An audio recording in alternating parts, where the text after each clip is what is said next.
my bones.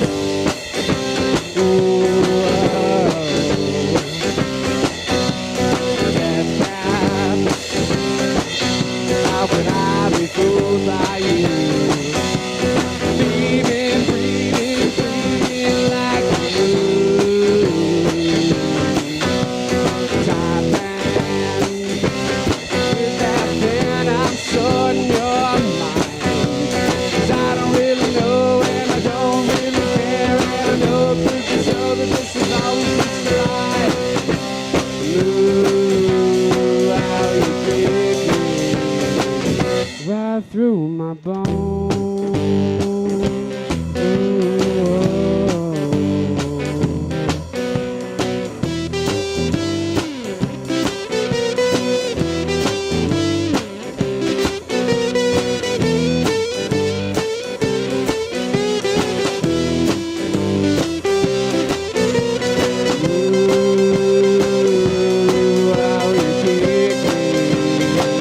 Right through my bones.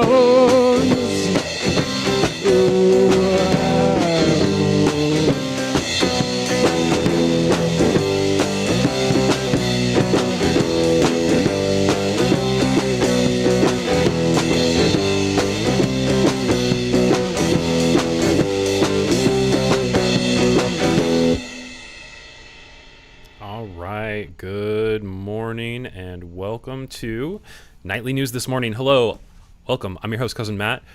This is the show where we use the ground news aggregator to try to root through a little bit of the news bias if we can, and maybe all I end up doing is really just exposing my own bias. I'm not really sure yet. So anyway, like I said, I'm your host, Cousin Matt. I am coming to you live from Vegas right now. I'm on the road for motorcycle tours, so this is the next few episodes are going to be what I like to call struggle bus episodes. I don't have my entire studio set up. I'm doing it kind of like with minimal gear. So with that being said, if the show looks a little bit different, if I'm really not like if it's harder for me to read, the text is smaller, I have a little less area to work with on my screens and things like that. So because I've only got one monitor to work with right now instead of the two that I normally have. But instead of making excuses, I think now we're just going to go ahead and jump into it. So let's go ahead and get going on our first story here. So like I said, things are going to look a little bit different for the next few episodes just because I don't have as much room on the screen here. So we don't have the bias distribution on the right-hand side like we normally do. It's going to be down below. But so in our first story, it says New York Democratic Party chair not endorsing Mamdani. So with our bias distribution, it's mostly coming from the right and the center. The left hasn't reported on this yet for some reason, so it is a blind spot issue for the left. I think the right is just using it as an opportunity to be like, look, the left doesn't have faith in Mamdani, you know, but what's really going on is that like the establishment is fighting hard against him. And that's what happens anytime that you have these younger, more progressive Democrats. You have the more established people in the party, like the Chuck Schumers and the Nancy Pelosi's and the Andrew Cuomo's and the Eric Adams, will all say, no, you don't want this. You want closer to what we do. You know, we've got your corporate interests in mind. I mean your personal interests in mind. But so bias distribution, 62% of the sources are coming from the right, 38% coming from the center, 46% of the sources are high factuality or above. I have my sources sorted by factuality, and I was going to try to pull up this article from the Jewish Insider just because it's the highest factuality right-leaning, but they wanted membership information to even get the article, and so I wasn't able to do that. But I did pull up an article down here from Newsweek, which is high factuality and center-leaning, so let's go ahead and read that.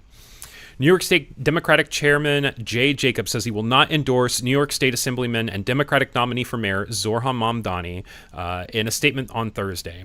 New York reached out to Mamdani's campaign via email for comment. Why it matters. The split matters because unified state and national party support is often viewed as critical in high-profile municipal contests. New York Democratic Governor Kathy Hochul's backing of Mamdani could be an attempt to consolidate Democrats, but key figures, including some congressional leaders and local officials, have remained neutral. Mamdani, a New York State Assemblyman who identifies as a Democratic socialist, won the Democratic primary over former Governor Andrew Cuomo in June and is the party's nominee for mayor. Not just former Governor Andrew Cuomo, but current Mayor Eric Adams. In a statement posted on X by New York Times, Nicholas Fandos on Thursday said, Jacob said, in my part, Mamdani and I are in agreement that America's greatest problem is the continued growth in income disparity in our nation. On how to address it, we fundamentally disagree. Furthermore, as I expressed to him directly, I strongly disagree with his views on the state of Israel, along with certain key policy positions. Furthermore, I reject the platform of the so-called Democratic Socialists of America and do not believe that it represents the principles, values, or policies of the Democratic Party, Jacob said. For those reasons, I will not be endorsing Mr. Mamdani for mayor of New York, of the city of New York, he concluded. Mamdani seemingly defended the phrase global infada as a desperate desire for equality and equal rights in standing up for Palestinian human rights in the past. He also called anti-Semitism a real issue in New York City and said the Hamas attack on Israel on October 7th was a war crime. Over the weekend, Hochul announced her endorsement for Mamdani, saying on X, the city deserves a mayor who will stand up to Donald Trump and make life more affordable for New Yorkers. That is Zohran Mamdani. After Hochul's endorsement, some high-profile Democrats, including Senate Minority Leader Chuck Schumer and House Minority Leader Hakeem Jeffries, have not publicly endorsed Mamdani.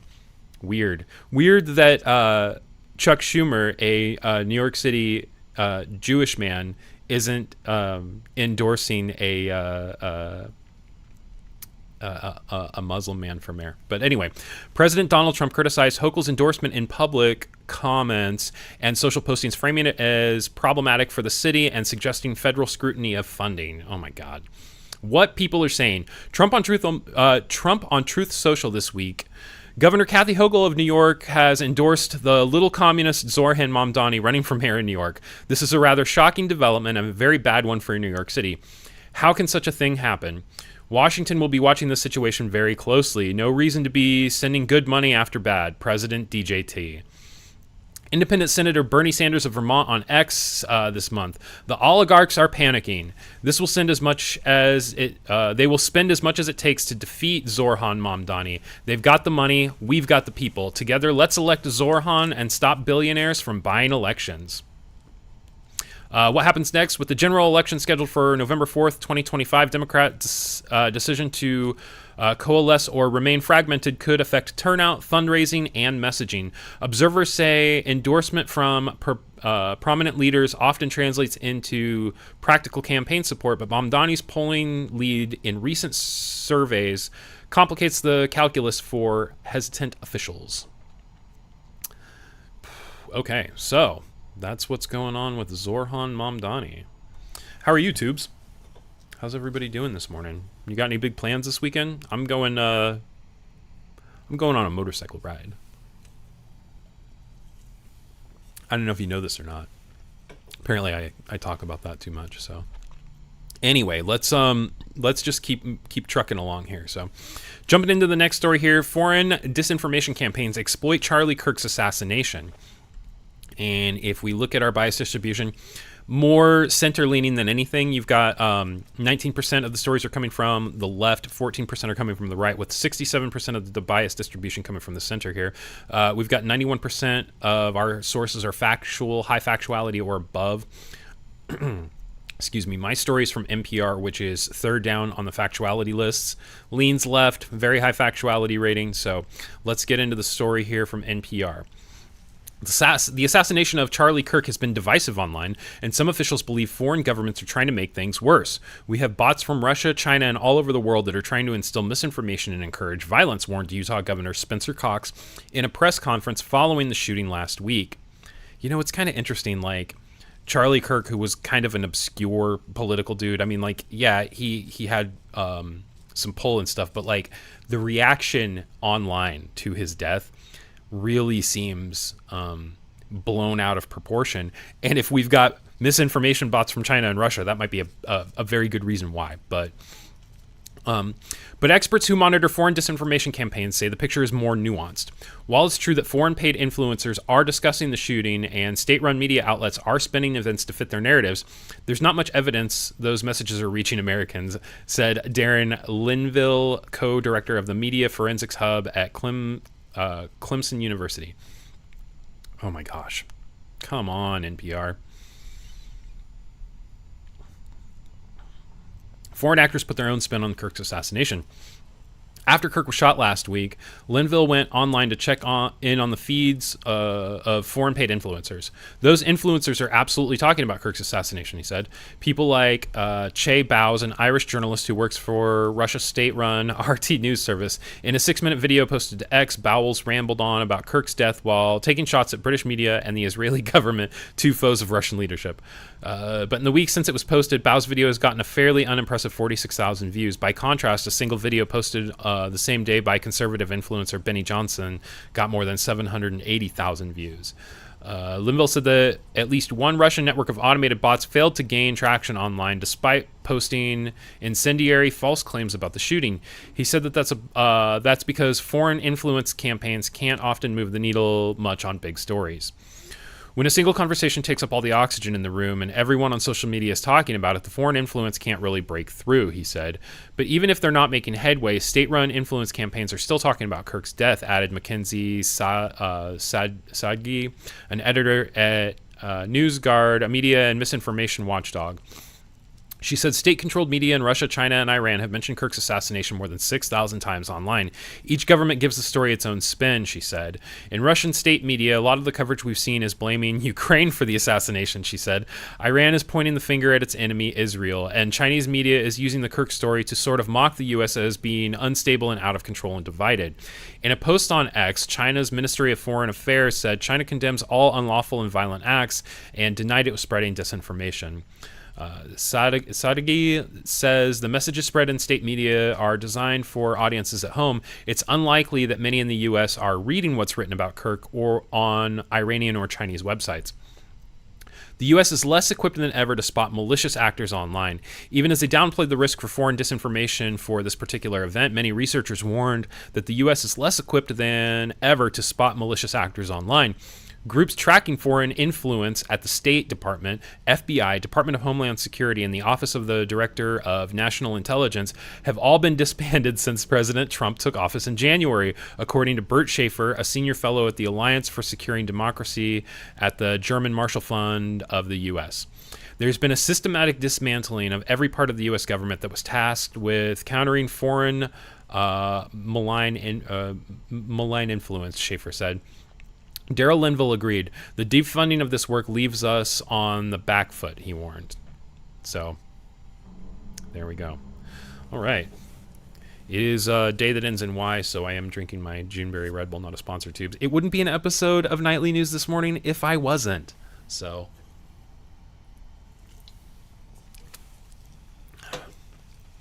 there. All right. Next story has to do with a state that I used to live in, but I don't anymore. So, Kentucky's highest court strikes down a city ban on no-knock warrants. And I pulled this story because Kentucky and no-knock warrants, if you don't remember in the news, I think it was before or right around the time of George Floyd, there was a girl in Louisville, I believe it was, named Breonna Taylor, who was killed in the middle of a no-knock warrant. And so it was kind of a hot-button topic. There was a lot of information that was probably left out of mainstream reports and stuff like that. So I'm not even going to get into that, but it felt topical. So I decided to pull this story.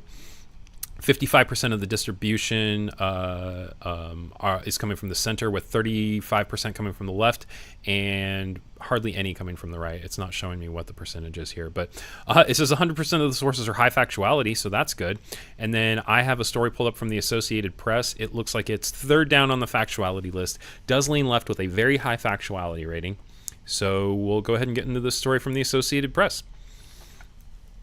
Kentucky City ban on no-knock warrants was struck down on Thursday by the state's highest court, which said it conflicted with the state's law that limits but doesn't prohibit such warrants during police raids.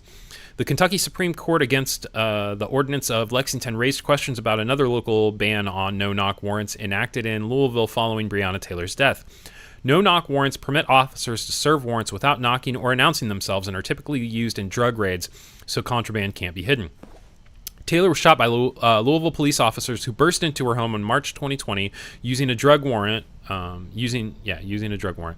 Taylor's boyfriend shot at the officers as they burst in, and officers returned fire, striking Taylor several times in the hallway. No drugs were found in the apartment. Her killing, along with George Floyd's death by police in Minneapolis, sparked protests against racial injustice in 2020 and prompted Louisville officials to pass a ban on no-knock warrants that year. Louisville Metro Police Department will continue to follow the city's ban on no-knock warrants despite the court's ruling, city officials said. Louisville's ordinance has not been struck down, said Matt Mudd, a spokesperson for Louisville Mayor Craig Greenberg. Lexington and Louisville have different ordinances, so LMPD will continue to follow our ban on no-knock warrants. In a 4-2 ruling Thursday, the state Supreme Court said that Lexington's ban on no-knock warrants conflicted with the state's law passed by the GOP-led legislature and signed by Democratic Governor Andy Beshear. Beshear's spokesperson Scotty Ellis said on Thursday that the state's law was a result of bipartisan work, that the governor signed the legislation with support from and at the ceremony with Breonna Taylor's mom, Tamika Palmer. The legislation created significant and strict restrictions about how and when such warrants can be secured, Ellis said in a statement. Beshear, in his second term as governor, is widely seen as a political candidate for president in 2028. God darn it.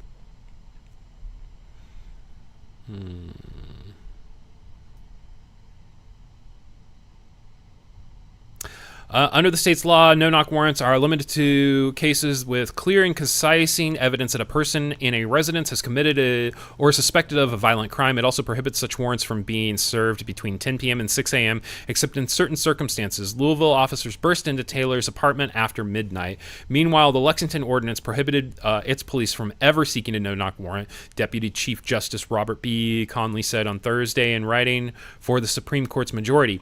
He said that the state's law and ordinance are in conflict, pure and simple. He said the state's law prevails and the ordinance is null, void, and of no effect.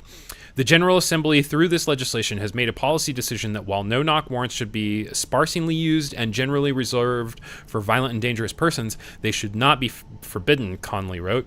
There are appropriate circumstances where such warrants are necessary, and those circumstances are still subject to judicial power under a clear and convincing standard. The dissenting opinion, Justice Michelle Keller, concluded that Lexington's ordinance did not run afoul of the state's law and argued the court's majority opinion is effectively stripping local governments across the Commonwealth of their constitutionally vested authority. Keller questioned why the legislature, which passed the law less than a year after Louisville's ban was enacted, didn't attempt to nullify Louisville's no-knock ordinance. Despite its awareness of Louisville Metro's ban, the General Assembly nevertheless deliberately omitted any specific language invalidating the Louisville Metro ban on no-knock warrants, Keller wrote. Lexington's no-knock warrant ban was challenged by the local police union. It claimed the ordinance conflicted with state law and ran afoul of the union's collective bargaining agreement. Cool. So it's just police trying to keep power, it sounds like to me, but what do I know? I'm just some asshole that reads the news on the internet. All right, we're just going to jump into our last story here. So NASA okay, we're gonna redo that. Sorry, tubes. All right. NASA satellite images have revealed a brand new island formed by melting glaciers.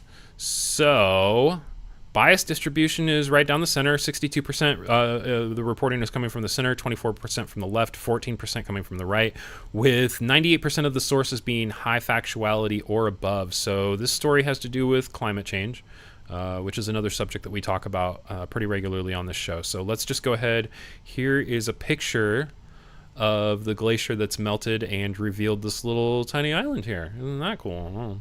All right. Retreating glacier revealed a new island in Alaska this summer as lake water filled in to surround a landmass once hugged by ice. Marius Pelto, a glaciologist at Nicholas College in Massachusetts, has anticipated for some time that the Alsek Glacier in southeast Alaska's Glacier Bay National Park and Preserve would detach from the landmass referred to as Prow Knob.